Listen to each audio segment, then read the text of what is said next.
Hello friends, current affairs अड्डा channel पर आप सभी का स्वागत है। डेली करंट अफेयर्स की आज की वीडियो में हम 16 जनवरी के इम्पोर्टेंट करंट अफेयर्स के बारे में डिस्कस करेंगे और उसके बारे में डिटेल में जानेंगे। तो चलिए दोस्तों शुरू करते हैं।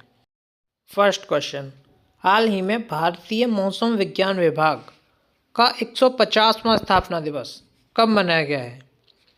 तो भारतीय मौसम विज्ञान विभाग का 150वां स्थापना दिवस हाल ही में 14 जनवरी को मनाया गया है।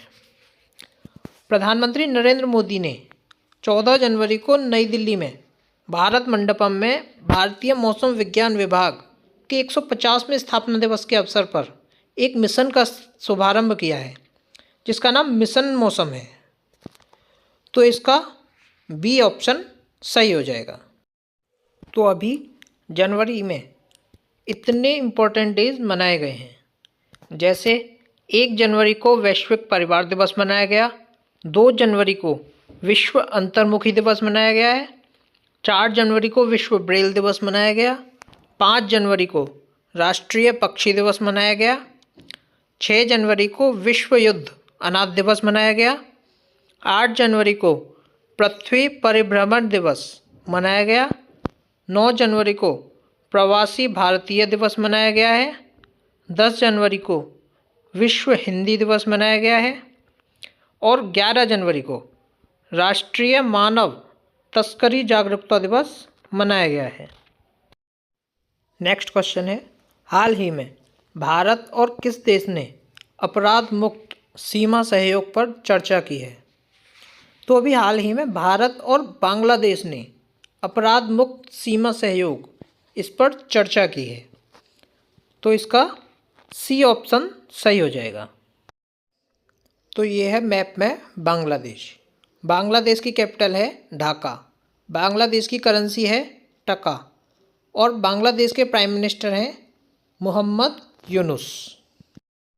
तो अभी बांग्लादेश ने दूसरी बार एसएएफ महिला चैंपियनशिप का खिताब जीता है। भारत में आने वाले विदेशी पर्यटकों में बांग्लादेश शीर्ष पर रहा है।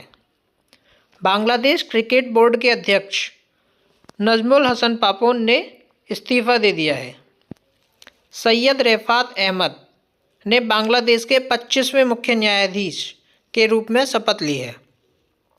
संयुक्त राष्ट्र का मानवाधिकार दल बांग्लादेश में मानवाधिकार हनन की जांच करेगा। बांग्लादेश की अंतरिम सरकार का प्रमुख मोहम्मद यूनुस को नियुक्त किया गया है। भारत को बांग्लादेश के मोंगला पोर्ट टर्मिनल के लिए परिचालन अधिकार प्राप्त हुआ है।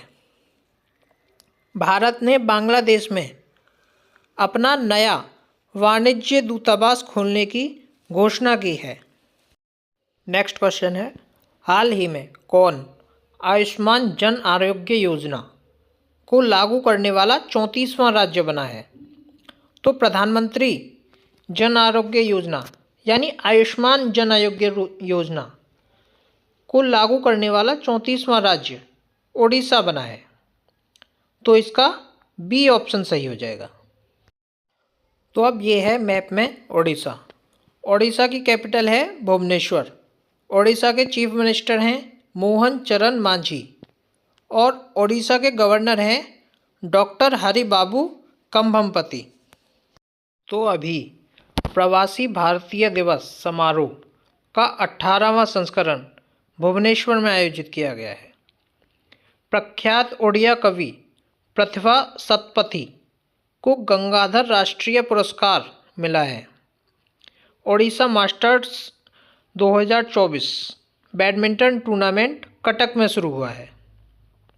टाटा स्टील ने ओडिशा के कलिंगनगर में देश का सबसे बड़ा ब्लास्ट फर्नेस चालू किया है।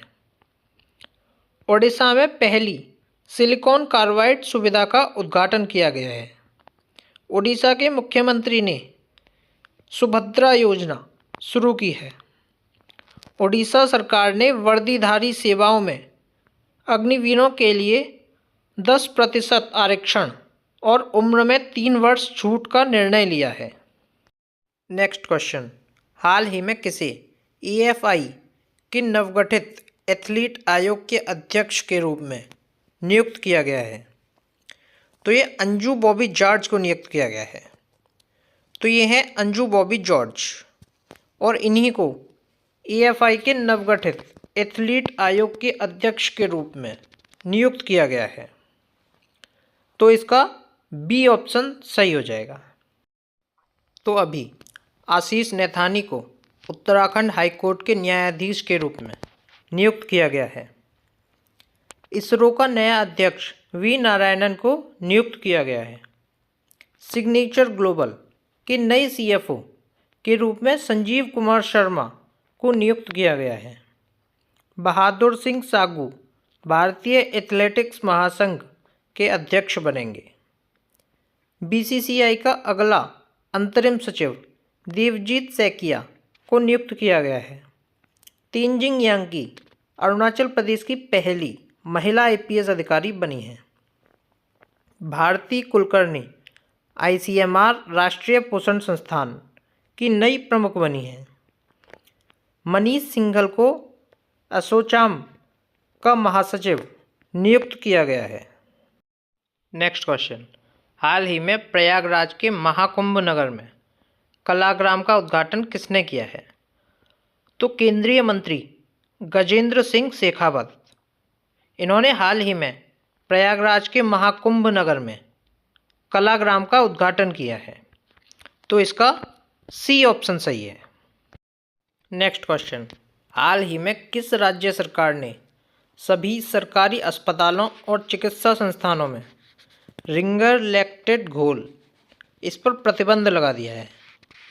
तो ये पश्चिम बंगाल सरकार ने किया है। तो इसका सी ऑप्शन सही हो जाएगा। तो ये है मैप में पश्चिम बंगाल। पश्चिम बंगाल की कैपिटल है कोलकाता। पश्चिम बंगाल के चीफ मिनिस्टर हैं ममता बनर्जी और पश्चिम बंगाल के गवर्नर हैं सीबी आनंदा बोस। तो पश्चिम बंगाल में 5 नए पॉक्सो फास्ट ट्रैक कोर्ट स्थापित किए जाएंगे। पश्चिम बंगाल विधानसभा में एंटी रेप बिल पास हुआ है। पश्चिम बंगाल चौथी राष्ट्रीय फिन स्विमिंग चैंपियनशिप में 151 पदकों के साथ शीर्ष पर रहा है। आईपीएस राजीव कुमार को पश्चिम बंगाल का फिर से डीजीपी नियुक्त किया गया है। कलकत्ता हाईकोर्ट ने ट्रांसजेंडर्स के लिए 1% नौकरी आरक्षण का आदेश दिया है। पश्चिम बंगाल ने पहला बैसाख को अपना राज्य दिवस और बांग्लार माटी बांग्लार जल को अपना राजगीत घोषित किया है। नेक्स्ट क्वेश्चन, हाल ही में तमिलनाडु के कूडनकुलम संयंत्र के लिए किस देश ने 6ठा परमाणु रिएक्टर भेजा है? तो कूडनकुलम परमाणु संयंत्र ये तमिलनाडु में है और इसके लिए 6ठा परमाणु रिएक्टर अभी हाल ही में रूस ने भेजा है। तो इसका ए ऑप्शन सही हो जाएगा। तो ये है मैप में रशिया। रशिया की कैपिटल है मॉस्को। रशिया की करेंसी है रूबल और रशिया के प्रेसिडेंट हैं व्लादिमीर पुतिन। तो रूसी टेनिस खिलाड़ी दानिल सावलेव को डोपिंग के नियमों का उल्लंघन करने के कारण 2 साल का निलंबन दिया गया है। रूस ने कैंसर की वैक्सीन बनाने का ऐलान किया है। भारतीय नौसेना में शामिल आईएनएस तुसिल का निर्माण रूस के सहयोग से किया गया है। भारत और रूस के बीच पांचीर एयर डिफेंस सिस्टम के लिए समझौता हुआ है। नई दिल्ली में रूसी व्यापार केंद्र का उद्घाटन हुआ है। रूस ने ब्रिक्स अनाज विनिमय प्रस्ताव की रूपरेखा प्रस्तुत की है। नेक्स्ट क्वेश्चन, हाल ही में कहाँ 3 दिवसीय अंतर्राष्ट्रीय पतंग एवं मिठाई महोत्सव शुरू हुआ है?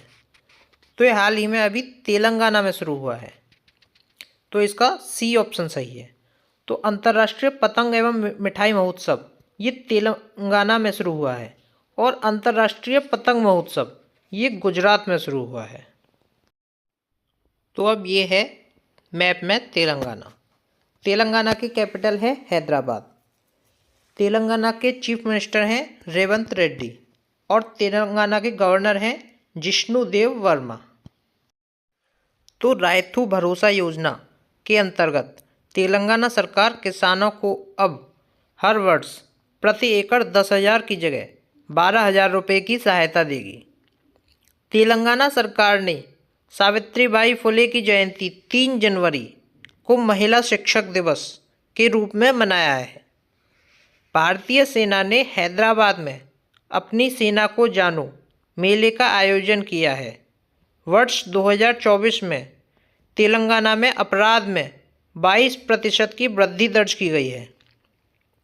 तेलंगाना सरकार ने इंदिरम्मा आवास योजना का चरण 11 शुरू किया है। 16वां इंडिया गेम डेवलपमेंट सम्मेलन हैदराबाद में शुरू हुआ है। तेलंगाना में प्रतिष्ठित अलाई बलाई समारोह आयोजित किया गया है। तेलंगाना जाति सर्वेक्षण शुरू करने वाला तीसरा राज्य बना है।